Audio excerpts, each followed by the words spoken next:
இன்றைக்கான தேவனுடைய வார்த்தை கர்ப்பத்தில் இருந்து யோபு 3ஆம் அதிகாரம் 11ஆம் வசனத்தில், நான் கர்ப்பத்தில் தானே அழியாமலும் கர்ப்பத்தில் இருந்து புறப்படும் போதே சாகாமலும் போனதென்ன.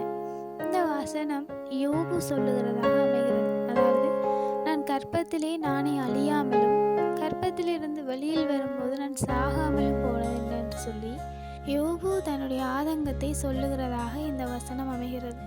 ஆனாலும் இந்த வசனத்திற்கூடாக தியானிக்கும் பொழுது, உண்மையில் நாங்கள் கர்ப்பத்திலே அழிந்து போகவில்லை, கர்ப்பத்திலிருந்து வெளியில் வரும் பொழுது நாங்கள் சாகவும் இல்லை.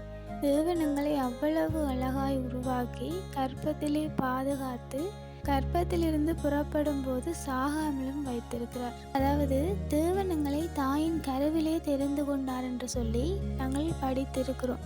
உங்கள் ஒவ்வொருத்தருக்கும் ரட்சிப்பென்றதும் நாங்கள் தேவனை அறிந்து கொண்ட காலப்பகுதியும் வேறு வேறாக இருந்தாலும், தேவன் எங்களை முன்குறித்து வைத்திருந்திருக்கிறார்.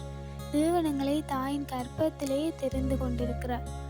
அப்படி அவர் எங்களை தாயின் கர்ப்பத்திலே தெரிந்து கொண்டபடியால் தான் எங்களை கர்ப்பத்திலே பாதுகாத்து கர்ப்பத்திலிருந்து புறப்படும் போதும் அழியாமல் பாதுகாத்து வைத்திருக்கிறார். அப்படி எங்களை பாதுகாத்து தேவன் தம்முடைய கிருபையை எங்களுக்கு கர்ப்பத்திலேயே வைத்திருக்கிறார்.